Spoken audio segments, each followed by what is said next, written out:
welcome to our talks today. And today we will be talking about microphones.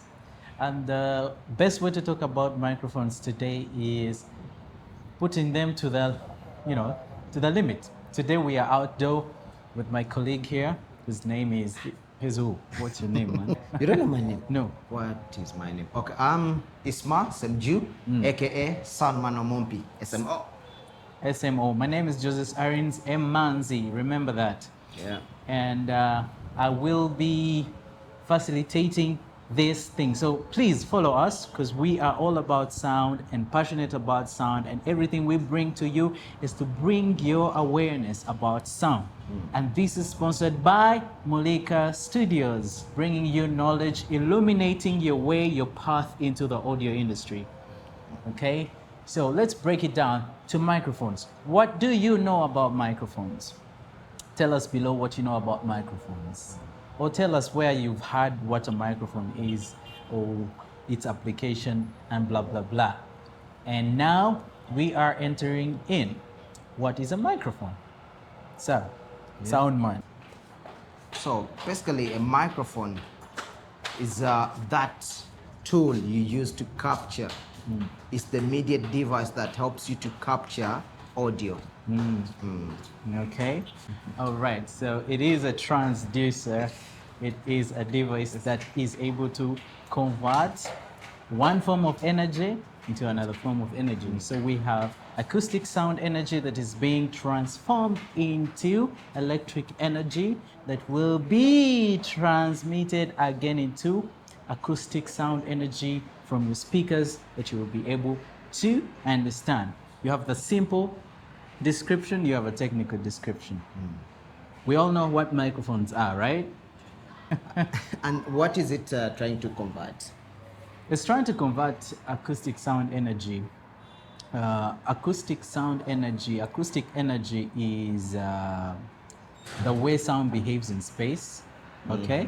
So that kind of energy is what the microphone captures and then transmits it into electricity that the devices we use understands. Okay. Yes. And how does sound travel in air? If you know how that happens, please put it below. Tell us, how does sound travel? How does sound travel? We leave that to you. Yeah, we'll leave that to you. If you get it right, maybe there's a prize for you. But, okay, so sound travels in air, and this happens by the compressions and rarefactions of air molecules. So when air is compressed and released, that is how sound will travel. And then it travels in different mediums, liquids, solids, and liquids, solids, and gases. Okay, if you got it right, you're good, you're amazing. Okay, so in water, it's not like sound is just traveling like through the water. No, water has air. Okay, so it's all about air. That compression that is happening, then air transmits that sound through water, and then it reaches our eardrum. Our eardrum has a way it converts those signals into something the brain can understand, and then we're able to understand what someone is speaking. So, do you think our ears are microphones? Yeah, our ears are microphones because they are sensitive to air pressure, fluctuations in air pressure, and then they're made in a certain way that, do you think it's a microphone of sorts? Let's say a biomicrophone. Yes or no? If you get it right, maybe there's a prize for you. And so, talking about microphones, what are some of the types of microphones that we have? I'd say I know the answer. The ear. The ear is the first microphone. Yeah. And the mouth? What does the mouth then? The mouth is a speaker. It projects sound out. Yeah, because a microphone is a hearing device. It's not a right? It's there to capture something that is released, and the mouth is there to release. Yes. And then our ears capture. Yes. That's why the ear is a microphone. good. You got it. That's a So let's dive biomicrophone. into the different types of microphones that we have there in the technical world. In the technical world. Yeah. So in the technical world, we have about 5 or 6, you know.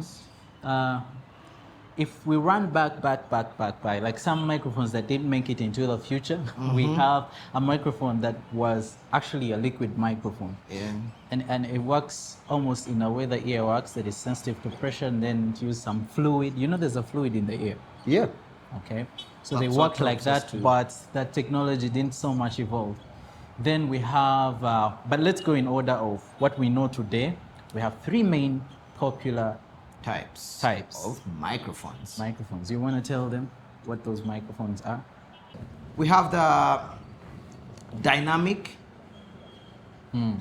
We have the condensers, Correct. and we have the other common one, which is the ribbon microphone. Great. Those are the 3 main types of microphones that we use today in our daily lives. On top of that, we have a carbon microphone that is less popular. But then we also have actually a common microphone in the guitars. We have a piezo microphone, a piezo pickup. That thing that is in the bridge of your guitar, that's a microphone, baby. Did you know that? If you don't know, that's why if for those who are technical and instrumentalists, many of the times when you're playing some tunes from your phones but you don't have a speaker and your guitar is already connected to the system, so you just put the phone closer to your guitar and then it amplifies whatever you're playing from your guitar. You Yes. realize now that it has a microphone. Yeah. Then we have other types of microphones like MEMS microphones. Those are the ones that have a chip inside of them. But those are the key ones. So if you have a studio, you're going to record audio on set, your phone, you know how microphones work in that world. You need to know what kind of microphones you really need. So, Because different types are applicable to different functions. exactly. And what differentiates the different types? I think this takes us to the polarity of the microphones. Yeah. Before we go to the polarity, the way the microphone is built, actually that's what we were talking about. A condenser or dynamic will affect how it behaves. And then it will also affect how it picks up sound. What kind of pattern does it pick up sound? The sound come from the front, the sound come from the back, does it come from the sides, above? This is, yeah, or below, you know. And that is how we will know how microphones work and know which kind of microphone we need to pick for the right kind of job. And what are some of those polar patterns, Mr. SMO Salman Mumpi? Okay. So in the polar patterns, we have the directional, we have the cardioid, and then we have the supercardioid, we have the hypercardioid, we have the binary, Yeah. and So those are the most polar patterns that you will find in a microphone.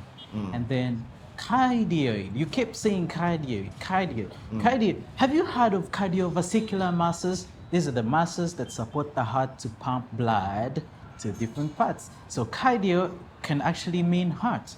So the way this microphone picks up is in shape of a heart. For that reason, click that heart, double tap the screen, and make sure we have a heart coming to us for telling you this, some stuff that you really did not know, okay? But we're really passionate about letting you know about this information and making it simple so that you can understand. And if you do not understand, please ask the questions down below and we will get back to you. Now, going back to these polar picker patterns, each has its function and you need to know when to use one and when not to use the other. The applications. This is a field recordist and he will use this information to pick what kind of microphone he needs to use in certain environments. For example, let's say right now, what kind of microphones are we using? Right now we're using, you're not seeing them, but we are putting on Lavaria microphones. I'll do a quick, yeah? Yeah. There is a microphone inside, but it has a pattern of an Omni pickup pattern. Yes. Omni. Omni means everywhere. Bi means two. Okay? And directional, unidirectional means one. Side.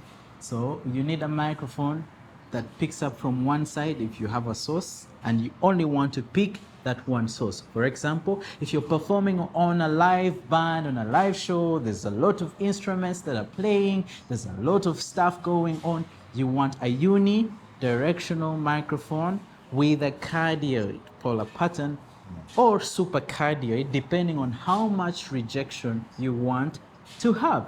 And what is rejection? Rejection is basically the ability of the microphone to be able to cut out certain sounds that are not from its picking direction. Yes. Let's say if for Om, that means they are picking from all over 360. Yes. Then for cardioid, they are picking in a heart form. Yes. Meaning that they are picking from above and little in their sides. Unless for bi, they pick from two sides. And then these other top and bottom sides are not that sensitive. They reject. Yeah. So what kind of microphone would you need in the studio? I will need something that is really sensitive. It depends on what I'm going to do. But the most common mics used in studios are condensers. Some are bi, Yes. others are Cardioid. unidirection cardioid mics. Yes. For most of the vocals, we have a lot of cardioid microphones being used in studio. Almost all these microphones are cardioid, and they are condenser microphones. Condenser microphones are highly sensitive, and that's why you need to use it in the studio, because the environment has to be well treated. If you're recording a podcast, what is the best microphone that you need to use, especially if you're recording in your sitting room where it's not treated, where you have a lot of echoes on the walls? What kind of microphone do you think will be most appropriate for that kind of thing? I think that way you would go for a dynamic microphone because it's less sensitive to things that are away from it. And when it's really close to your mouth, and because it's a podcast, there's no reason having a microphone that far or even away from the frame, like in movies where we use boom microphones, which are condenser and hypercardioid microphones, that they are distant, they are really sensitive. Here it's a podcast. Why struggle? Get a dynamic microphone. It's really silent and good for the environment. You talked about hypercardioid. What does hypercardioid mean? We talked about directionality, where we talked about om, bi, and uni. So hypercardioid microphones are always unidirection. So they are picking mainly from one point. Where they face, they pick that, meaning that their picking pattern is directional to one point, and they are sensitive to that particular angle you have positioned it. Okay, and that brings us to rejection, okay? We already talked about rejection, but the more we talk about supercardioid, hypercardioid, we're talking about how sensitive it is in one direction and how much rejection it has from the things that are necessary, okay? If you have a podcast, you need a dynamic microphone that would be most suitable for you. And you can also use it in the studio. Okay, it's not a must that some of these microphones have to work in particular environments. They can interchange and work, so like in the studio, you can have a handheld dynamic microphone like the SM58, the most popular microphone that has been used on stage, studio, broadcast. You know, this is like the king of microphones, the SM58. If you want It's legendary. legendary. I don't think there is a mic that has come to knock it out. Yeah, if you have a church and you don't have this mic, oh, style up. Okay, talking about those. Yeah. Can we also talk about sensitivity Yes. for these different microphones? Condenser microphones are more sensitive because they need treated space, a very treated environment, because they're very sensitive and they can pick up very faint sounds. So you need them in a very controlled environment. Any movement will affect it. For dynamic microphones, those ones can take a beating, that you hold them, you will be in noisy places, and then, you know, you will be able to get away with that. All right, so welcome back to part 2, and we will be talking about microphone frequency response. Okay, our normal human ear can hear 20 Hz to 20,000 Hz or 20 kilohertz. So keep this number in 20 to 20. 20 Hz to 20 kilohertz. Okay? So if you have that in mind, then you want to pick a microphone that will be able to capture the whole frequency spectrum of the instrument that you want to record. The more information you capture, the better. Okay? So if you are capturing, for example, a kick microphone, you want a microphone that is very nicely sensitive to the low end. Low end, we mean bass. Low frequencies. Low frequencies, the bass. It's all about the bass, no treble. Okay? And if you want a microphone that is about speech, singing, that is called intelligibility. You need microphones that have presence, because that is where clarity of vowels, consonants is. And then that improves intelligibility, how we understand the words that are being spoken. Okay? The SM58, like we talked about before, is a very wonderful vocal mic, and that is why it is on every stage. Okay? So you want to make sure that this microphone is able to capture the whole frequency spectrum of the human being. Are we together? If you understand what this means, and you've ever held a microphone and didn't sound good, please put your complaints down below. We want to hear what you're talking about these microphones, and probably, you know, tell your pastor to buy better microphones. If you send them to watch our stuff, we will convince them to buy better equipment for you guys. Someone might wonder, how do I get to know or understand about frequencies? What frequencies a certain mic can be able to pick? Yeah. Always there is a user manual. But many of the times when we buy stuff and we just throw those papers away, please use them. They always have the guides. Yes. If you can't use that, you know the name of the microphone. If you don't know, inquire from someone, and then Google. Yes. Use Google as your friend. Find out about the details and how this mic can be able to pick. Yeah, make some research before you go to buy a microphone, and that is why this page is very relevant for you. Okay? You need to know some of these things before you even get the microphone, because if you buy it and you figure out from the money that this microphone was meant for bass drum, it's quite a loss. Sell it. Okay? And then, before you buy a microphone, make sure you know the frequency response, and make sure you also know its sound pressure Level. How Call it much SPL. SPL. How much pressure can this microphone handle? Okay, and SPL is measured in dBs.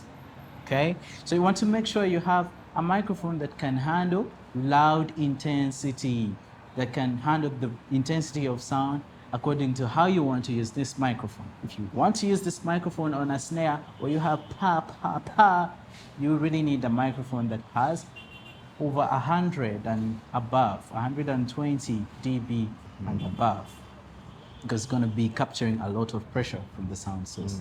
If it is a vocal microphone, you need to have a microphone that is able to take the pressure which is designed to take. Are we together?